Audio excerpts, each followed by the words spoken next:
All right, we're back with the first ever video version of the Headliner podcast. You've got me, Oliver Wellington, one of the co-founders of Headliner, and... What's up, everybody? My name is Maximilian Kiros. I'm the product designer here at Headliner, and honored to be here with the ineffable Oliver Wellington, the third. Well, we didn't need to tell him about that third, but hey, it's out. All right, so today we're going to be talking a lot about YouTube, which I actually didn't make it to podcast movement this year because of a little COVID situation at home, but my colleagues tell me that YouTube was the main buzzword buzzing around the convention this year, and so we thought we'd like to talk to you all a little bit about YouTube, what's going on with that in podcasting, and then some of the features in Headliner that you can use to get the most out of your relationship with YouTube, shall we say. So first off, I'm just going to talk a little overview about YouTube and podcasting. So about a year ago, Tom Webster dropped some information in an Edison research survey showing that 50% of respondents said YouTube is the place that they discovered new podcasts. In fact, YouTube is the second most popular search engine in the world, and a recent report suggests that 28% of podcasts now include a video component. So, while podcast traditionally has been audio only, publishing through RSS feed to your iPods actually aren't even produced anymore. Podcasting now has come to mean a lot more, and it's evolving into video. And once you're in video, definitely YouTube is a main place you want to be. Another thing that people don't realize is that a lot of people do use YouTube as an audio app. They even have a tag on some videos that's called listenable, which essentially suggests that this is really an audio experience in disguise. And another thing to note is, from a study at Pacific Content, 39% of people are not even watching the video when listening to podcasts on YouTube. Kind of reminds me of original cable, or even TV before cable, just older TV. There's basically shows that were just on there that were meant to be on in the background, and you just kind of listen to them and they'd be going, but it wasn't necessarily like a rich visual experience was necessary for you to have that screen turned on and that audio piping into your room. So as you know, as YouTube is so large and podcasting is including more video components, it's going to be a place that you want to consider. Even if you don't record actual video like we are, it's still a place you can get out there and get discovered. So that's the main stuff I wanted to talk about today. I want to pass it over to Max to talk a little bit about the features in Headliner that he designed. So yeah, I did go to podcast movement, and YouTube was all over. There was even a keynote with Kai Chuck, who's heading up the podcasting division at YouTube. And he had a lot of enthusiasm for what YouTube is doing for podcasts, although very vague on the details. So don't think there's going to be audio coming into YouTube anytime soon. It's still going to be video focused, but obviously that's what we're here to help with at Headliner, is just helping get audio onto the platform, regardless of if it's a video podcast or just a regular audio podcast. Mm-hmm. And so Max, you've talked a bit about the automatic creation of these videos. So basically hooking your RSS feed up into Headliner, and then for every time you publish, you'll get a video sent of your whole episode directly to your YouTube account. Is that something you could walk through a little bit in terms of the product? Yeah, absolutely. I think this is one of the benefits of a video podcast, is if you happen to be listening to this as a video on YouTube or Spotify, wherever we're going to post it, this is the part where you can jump over and we'll put in a walkthrough. So as I talk through the experience, you'll have a visual side of it as well. But still, we're going to do audio first and try to make it standalone, listenable. So if you're not in a podcast player that supports video, you can still understand what I'm talking about. We've automated the process of getting your podcast onto YouTube. So if you go into Headliner, there's now a feature that will just watch your RSS feed. So every time you publish a new episode, Headliner's watching the RSS, and not in a creepy way though. Like, we're not watching it creepy. It's more of a loving watch. Like, we're overseeing your RSS feed, right? Yeah, like there's like a corner that we're peeking out behind and just seeing what's happening. Yeah. We're like reading a magazine and like peeking up from the top, All right. I like just it. making sure you're all right. Like it's not like we're not a stalker. We're like a guardian No. angel almost. And every time you release a new episode, we will then know to take that audio and plug it into a video template that you've previously selected. That can be, we have a bunch of stock templates. So it can be something we've created and you've just used, or it can be, and you can customize it as well, or it can be something you created completely from scratch.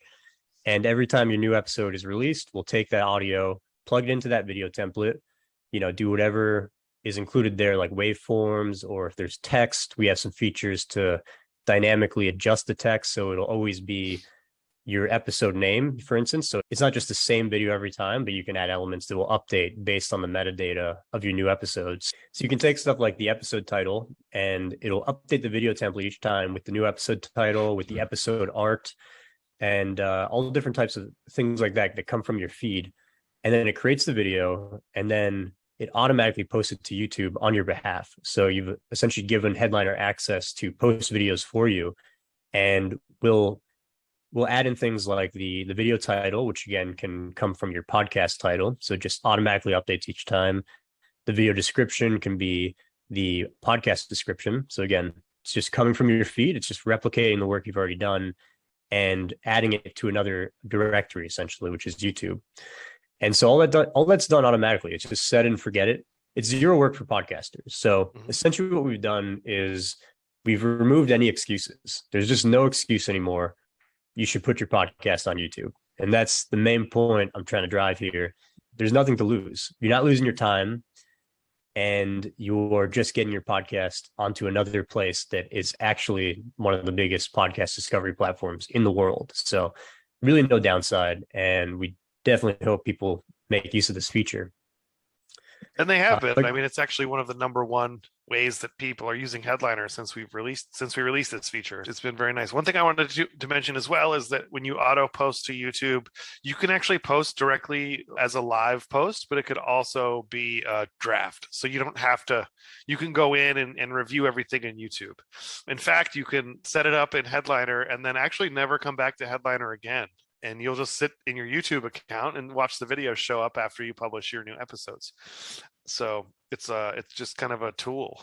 It's just a tool to make sure you're getting content out there easily.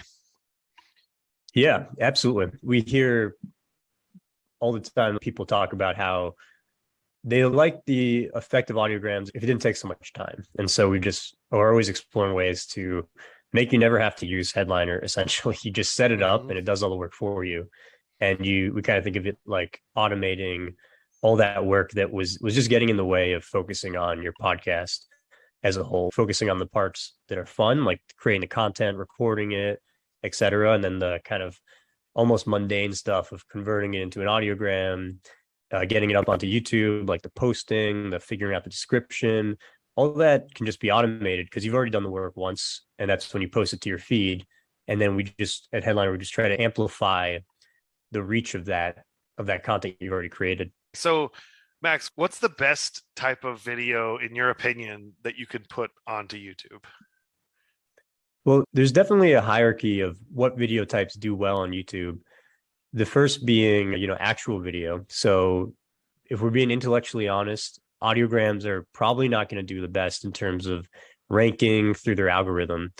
They're not going to stick out as much as something more dynamic with a lot of jump cuts and action and stuff like that, because YouTube definitely prioritizes those types of videos. But that said, as a podcaster, I think it's really just about ROI and thinking through how much investment do you want to make in something like heavy video production, because at the end of the day, something's better than nothing. So if you're not interested in video, I think it's still really important to get your podcast onto YouTube, just for all the discovery features. Any topics you're talking about can be ranked there in the second largest search engine.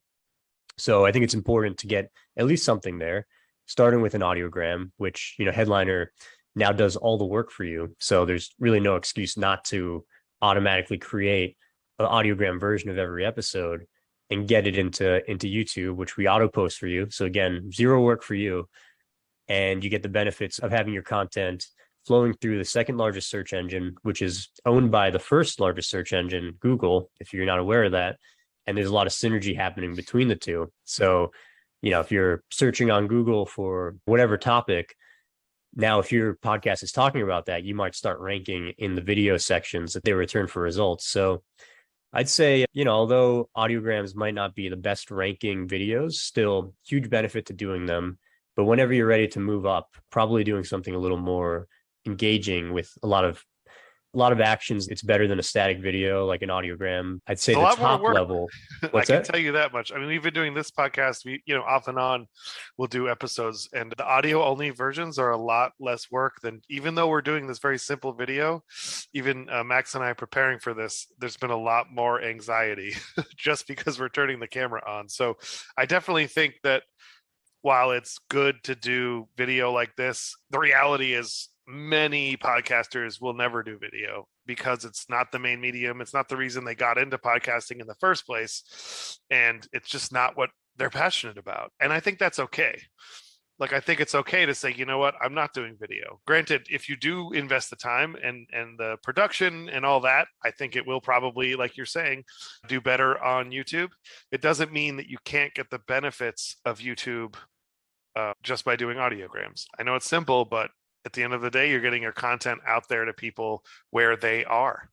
So it's better than nothing for sure. Yeah, absolutely. It's definitely more work. It's just a question of where you're at as a podcaster. But when I'm listening to a podcast with a video component, most of the time I'm not watching it, as that survey suggests. So from personal experience, I think it's definitely true that the video's running in a different tab. I'm doing something else. Maybe I'm working on headliner stuff or whatever. And then when something interesting comes up that they're talking about something on screen that, like, they're running through a photo or something or a video and they're all talking about it. In the audio experience, you just have to imagine what they're talking about. But with the video, I will hop over to see what's happening in that tab. And for like maybe 1% of the episode I'm watching. So there is some value there, but I think it's a question of, do you really want to invest the time in getting that extra 1% of value for your podcast, or do you want to stick to audio because it just works better for your workflow? I definitely believe there's still a future for audio podcasts. There's a lot of people who were at Podcast Movement specifically, I think, who were saying, video is the future and all podcasts are going to become videos. And I found that a bit confusing because I think a podcast is something different. And what differentiates a podcast from a vlog or like a TV show at the end of the day when everything becomes video? So I think there's still going to be a place for audio first content. And that's what I consume mostly as well. Although there are some parts that a video can amplify the experience in some ways. And I think another way to think through video is that, you could do a strategy where your entire episode can be turned into an audiogram. So again, you don't have to invest in the video. Headliner does that for you, post it onto YouTube. But then to promote that episode, you might do a quick video clip, like maybe you film yourself like just like a Instagram Reels, Snapchat type of story. YouTube like Shorts, even. Yeah, like YouTube Shorts. You do like a little video clip filming yourself talking about the episode. That's going to rank pretty well on YouTube, and then it can promote your episode. So there's ways like that you can kind of do a nice mix of video plus audiograms and still kind of keep your experience audio first, but leverage the benefits of being on YouTube and either having people consume the episode there via full episode audiograms or jumping over to whatever podcast app they choose when they see in YouTube that you're promoting a new episode. That's just another trigger to say, okay, let me check out, Apple Podcasts or Spotify and listen to that episode when I'm, working or at the gym or whatever. So I think it's really, there's no right answer, and there's still going to be audio first experiences. So don't worry if you're not into video, but just something to consider as another aspect to promoting your podcast. So yeah, let me just talk a little bit about how to actually set this all up. So if you are a Headliner user, great, you're going to go ahead and log in at headliner.app. If you're not a Headliner user, go sign up for our free account, headliner.app, headliner.app, and give it a shot. So first thing you're going to want to sign in, go to the home page, either on the web app or on your mobile app. Click on automatic audiograms to start an automation. Once you've selected your podcast, there's an option for short videos or full length. Since you're going to do the whole thing for YouTube, select full length and make sure you have auto post to YouTube. That toggle there, make sure that's set to yes. From there, it'll just ask you to sign in and authenticate to your Google account, and then you're going to go ahead and select your templates. These can all be set up with placeholders for dynamic content, meaning you specify where you want a consistently changing item like episode title, and then every time you update it in your feed, we will update it in your video. That makes sure the episode titles change. This will keep your videos constant but unique. So after you set this up, you just basically go in to your YouTube account and wait for your headliner video to show up there. It's as easy as that. No excuses. That's the main part. There's no excuses. Put your podcast on YouTube. Just do it. We're going to do the work for you. Okay. So you're going to love the results, I hope. If not, you can let us know and we'll figure out how to make it even better. It's going to look great on you. You're going to love the way your podcast looks on YouTube. Well, all right. That's been another fantastic episode, the first video episode of the Headliner podcast. I hope everyone enjoyed hearing from Max and I and the lovely new backgrounds we have. If you're interested in getting this background for your podcast, just shoot an email over to us, support@headliner.app, and we can set you up with a custom-made Headliner video background. Thank you so much, and until next time, keep it heady.